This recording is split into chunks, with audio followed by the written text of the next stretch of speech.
তো এখন আমরা দেখব যে নিচের লেনদেনগুলো কোন ধরনের, মূলধন না মুনাফা জাতীয়, সেটা আমরা দেখব। তো আমাদের ক্ষেত্রে কি মূলধন জাতীয় হতে হলে 3টা শর্ত পুরা করতে হবে। মূলধন জাতীয় হতে হলে 3টা শর্ত পুরা করতে হবে। সেই শর্তগুলো কি? দীর্ঘমেয়াদী সুবিধা, বড় অঙ্ক, সেটা অঙ্কটা, সে লেনদেনের অঙ্কটা বড় হবে। অনিয়মিত লেনদেন মানে এটা হলো কন্টিনিউয়াস না, অনিয়মিত। আর মুনাফা জাতীয় হতে হলে কি হতে হবে? 3টা শর্ত পুরা করতে হবে। কি কি শর্ত? একটা হলো স্বল্প মেয়াদী সুবিধা, ছোট অঙ্কের লেনদেন, নিয়মিত লেনদেন। যেরকম মূলধন আনয়ন করা হয়েছে, এই যেখানে মূলধন আনয়ন, 1 নম্বর মূলধন আনয়ন, এটা কোন ধরনের? মুনাফা জাতীয় না মূলধন জাতীয়? তো প্রথম কথা হলো মূলধন জাতীয়ের ক্ষেত্রে এটা দীর্ঘমেয়াদী সুবিধা দেয়, বড় অঙ্কের লেনদেন।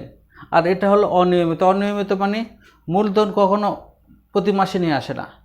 মূলধন ব্যবসা প্রতিষ্ঠানে সাধারণভাবে একবারই নিয়ে আসে। তো সেই জন্য মূলধন আনয়ন কি? মূলধন আনয়ন মানে কি? এটা হলো আয়, মূলধন জাতীয় আয়। জমি, দালান কোটা, মেশিন বিক্রয়। বিক্রয় মানে কি? বিক্রয় মানে আয় পাওয়া গেল, আয়। এখন তাহলে এটা মুনাফা জাতীয় না মূলধন জাতীয়? তো জমি, দালান, মেশিন বিক্রয়ের ফলে কি হয়? এটা হলো বড় অঙ্কের লেনদেন হয়, বড় অঙ্কের টাকা পাওয়া যায়। তারপরে হলো কি? অনিয়মিত লেনদেন। জমি প্রতি মাসে কেউ বিক্রি করে না, দালান মেশিনারি প্রতি মাসে কেউ বিক্রি করে না। তাহলে এটা কি?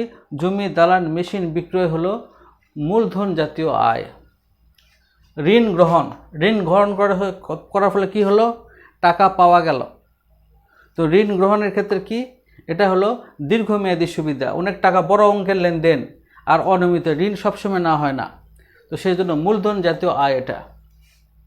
পণ্য ক্রয়ের ক্ষেত্রে কি? ক্রয় করা হলো, ক্রয় মানে ব্যয় হলো। পণ্য ক্রয় করতে কি হয়? টাকা খরচ হয়। তাহলে এটা হলো ব্যয় হিসাব। তো ব্যয়ের ক্ষেত্রে কি? এটা মুনাফা না মূলধন জাতীয় ব্যয়?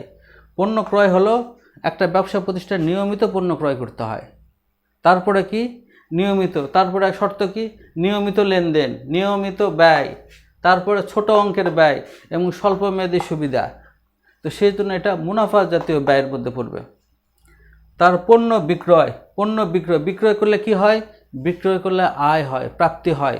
তাই মূলধন জাতীয় আয় প্রাপ্তি না মুনাফা জাতীয়? বিক্রয় হলো নিয়মিত করতে হয়। পণ্য বিক্রয় একবার করলে হয় নাকি?